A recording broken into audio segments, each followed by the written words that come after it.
Les États-Unis sont en furie totale. Aujourd'hui, en ce 8 mars 1971, se tient le combat du siècle. Mohamed Ali contre Joe Frazier s'affrontent pour remporter le championnat du monde de boxe. Tous les yeux sont rivés sur ce match. Et comme le monde regarde ailleurs, une petite bande en profite pour organiser un cambriolage.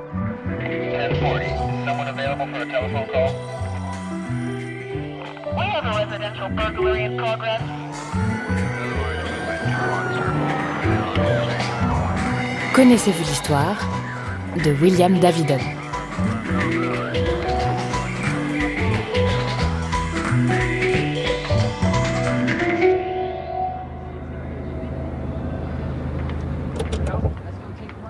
Sur la côte est des États-Unis, pile entre New York et Washington, dans une toute petite ville de la banlieue de Philadelphie, un homme sort de sa voiture, seul, et entre dans un bâtiment en briques rouges. L'homme pousse une première porte, monte les escaliers, arrive au 2e étage et s'infiltre dans des bureaux. Il sait déjà que les documents sont là, car les repérages ont été minutieusement faits quelques semaines plus tôt. Pas de serrure, pas de vigile, il le savait déjà, mais ça il le découvre, même pas d'alarme. C'est presque trop facile. L'homme sait donc qu'il doit se rendre à la porte 204. Sauf que, merde, la serrure est quasiment impossible à forcer. Il téléphone à ses compères, restés dans le motel à quelques mètres de là. Ok. Quelles sont les possibilités ? Le braqueur ne se démonte pas. Il se rabat vers une autre porte, mais ça bloque. De l'étage, il entend le match de boxe qu'est en train de regarder le gardien de l'immeuble. Le gars n'a pas l'air de l'entendre. La voie est libre. Vite, il force un peu à l'aide d'un pied de biche. Pendant 5 minutes.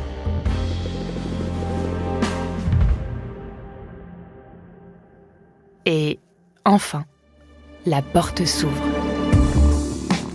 Mission accomplie.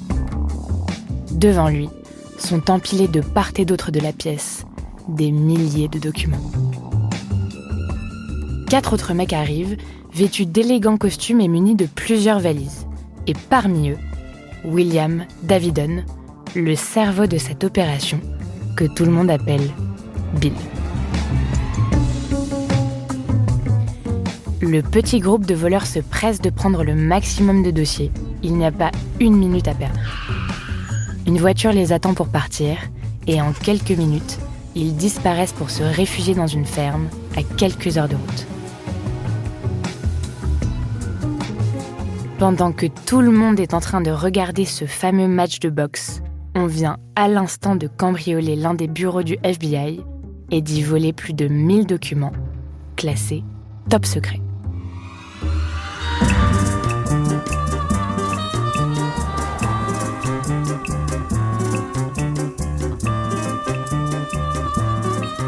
William et ses comparses, Keith, John, Bob, Judy et Bonnie, sont arrivés sans encombre à la campagne.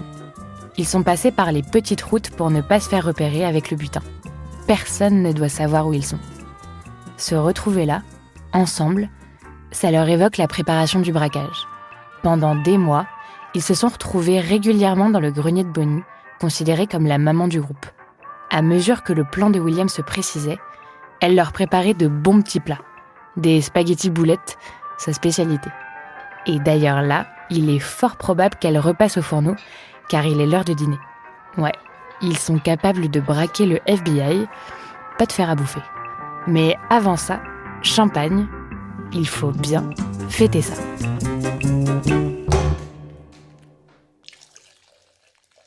Ça fait 1 an que William voulait braquer ses locaux. L'idée lui est venue après avoir assisté en 1970 au procès du Flower City Conspiracy, où 8 personnes s'étaient introduites dans un bâtiment du FBI. Eux avaient été arrêtés et condamnés. 1 an plus tard, l'élève a dépassé le maître. William et sa bande ont réussi avec succès. William est le plus minutieux et précis de l'équipe.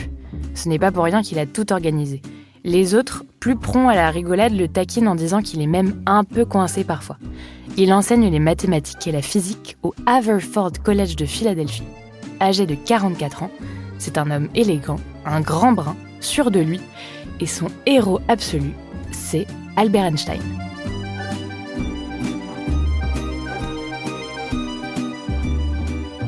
William, chercheur le jour, braqueur la nuit.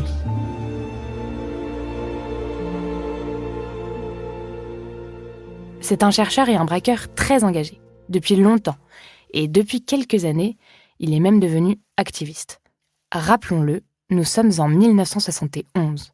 Les États-Unis sont impliqués dans divers conflits, au Vietnam, au Cambodge, et comme beaucoup d'Américains, William s'oppose fermement à toute intervention militaire, quelle qu'elle soit. Il a commencé par s'impliquer dans une association pour soutenir les jeunes hommes qui ont refusé d'être enrôlés dans l'armée ou pour aider les soldats qui souhaitent en partir. Thousands of demonstrators opposed to the Vietnam War assembled in the nation's capital for a mass protest. Il a participé aux rassemblements organisés contre la guerre et l'enrôlement, ainsi qu'aux manifestations pour la lutte des droits civiques des Noirs aux États-Unis, menées par Martin Luther King. Il a même emmené ses filles en Alabama pour participer à la marche de Selma à Montgomery.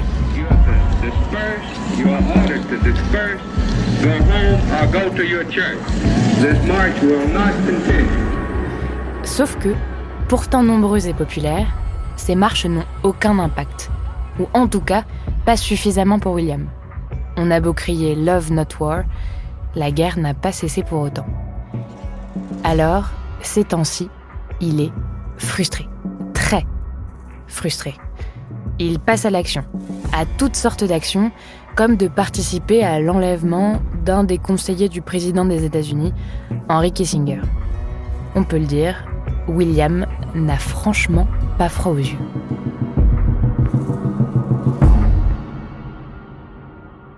Depuis un certain temps, William est convaincu que le FBI s'en prend de façon non seulement immorale, mais illégale à celles et ceux qui manifestent, qui résistent, qui s'opposent à l'action du gouvernement américain. Pour s'en assurer, il lui faut des preuves, quitte à les voler lui-même. William pense d'abord à braquer le grand bureau du FBI de Philadelphie, situé en plein centre-ville, mais vu la taille du bâtiment, ça lui semble impossible.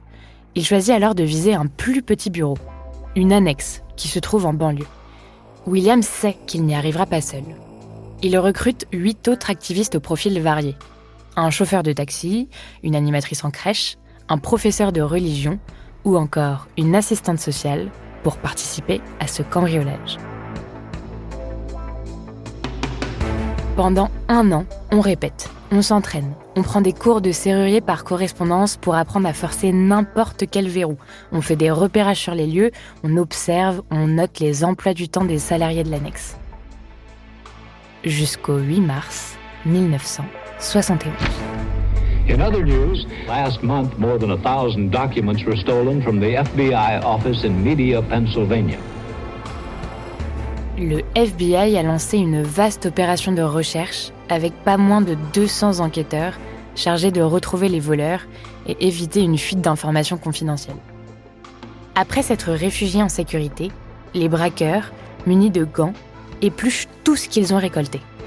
Et ce n'est pas une mince affaire. Il y a des pages et des pages d'informations parfois très claires, parfois tout à fait cryptiques. Un document attise leur curiosité. Dessus a été gribouillé un nom qui ressemble à un code. COINTELPRO New Left. William pense avoir enfin trouvé ce qu'il était venu chercher.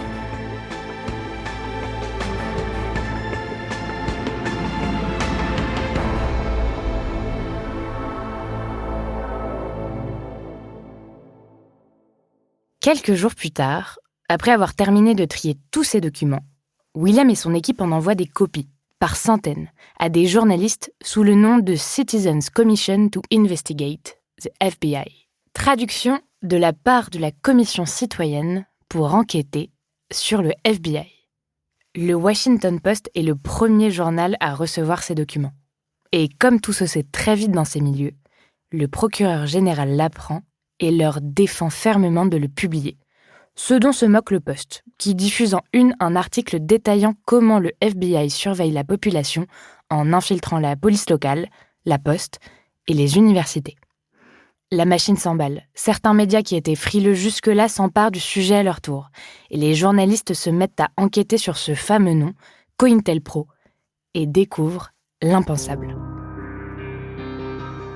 COINTELPRO est un programme de contre-espionnage visant à empêcher la montée du militantisme, au départ destiné aux communistes, mais qui s'est largement étendu. En somme, un programme mené par un gouvernement pour surveiller ses propres citoyens. Le but de ce programme est d'exposer, de perturber la nouvelle gauche. Nous devons bloquer chaque effort de ces groupes et de ces individus pour consolider leurs forces ou recruter de nouveaux et jeunes individus. Des simples citoyens, des diplomates, des membres du gouvernement, des sportifs de haut rang, des militants, des célébrités, des membres du Congrès et du Sénat ont été mis sur écoute. Les anarchistes et les révolutionnaires doivent être neutralisés pour que la loi et l'ordre et une société civilisée survivent. La population noire est particulièrement ciblée. Le but est de démasquer, briser, fourvoyer, discréditer ou au moins neutraliser les activités des organisations nationalistes noires qui prêchent la haine. Le Black Panther Party constitue la plus grande menace qui soit contre la sécurité interne du pays. Et pour mener à bien leur projet, toutes les techniques de répression classiques sont utilisées.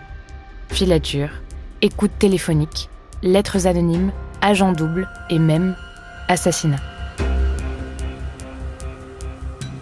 Ce programme a été piloté par John Edgar Hoover, le premier directeur du FBI, en place depuis plus de 40 ans et connu pour gérer d'une main de fer ses dossiers avec des méthodes parfois pas toujours légales.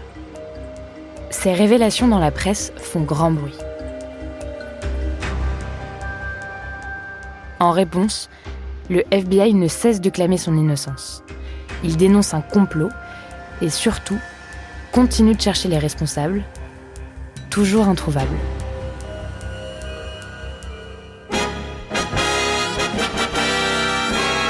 En menant ce casse, William n'avait pas imaginé que ces révélations ébranleraient autant son pays. Suite à ce braquage, le Congrès s'est mis à enquêter sur l'activité des services de renseignement. Il a mis en place une série de réformes pour limiter les pouvoirs d'investigation du FBI. Une première. Quelques mois après l'affaire, John Edgar Hoover est mort d'une crise cardiaque. Il a eu droit à des funérailles nationales et le président Richard Nixon n'a pas tari d'éloges à son sujet. 5 ans plus tard, le FBI clôt son enquête sans avoir réussi à identifier aucun des membres du groupe.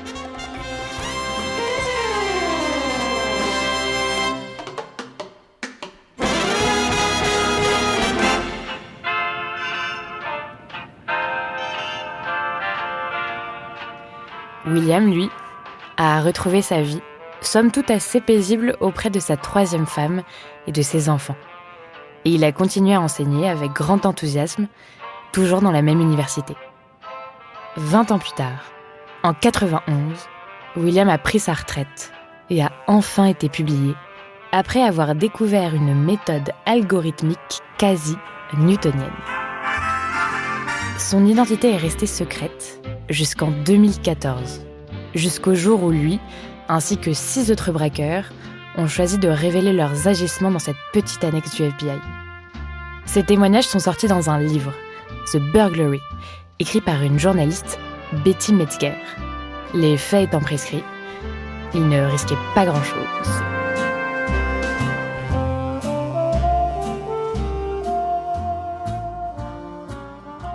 William n'a pas pu assister à la publication du livre. Il est décédé quelques mois avant. Ce qui est sûr, c'est que son action a bouleversé son pays et a sans doute incité d'autres lanceurs d'alerte à révéler d'autres injustices. Les États-Unis subiront un nouveau coup quelques mois après le cambriolage, avec le scandale des Pentagon Papers. Grâce à la publication de documents top secrets dans la presse, on apprend que le gouvernement américain a délibérément provoqué une escalade du conflit vietnamien. Malgré le casse de William, les services de renseignement américains, que ce soit le FBI ou la CIA, continueront leur méthode de surveillance illégale et généralisée. On le verra plus tard avec l'affaire Snowden.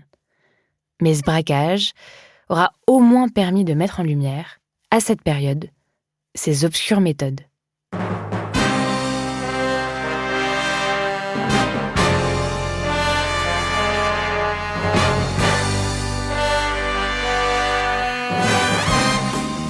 Héros de cette histoire, William Davidon.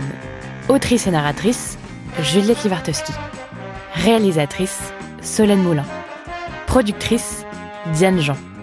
Recherchiste, Cyrine Azouaoui. Générique, François Clot et Thomas Rosès.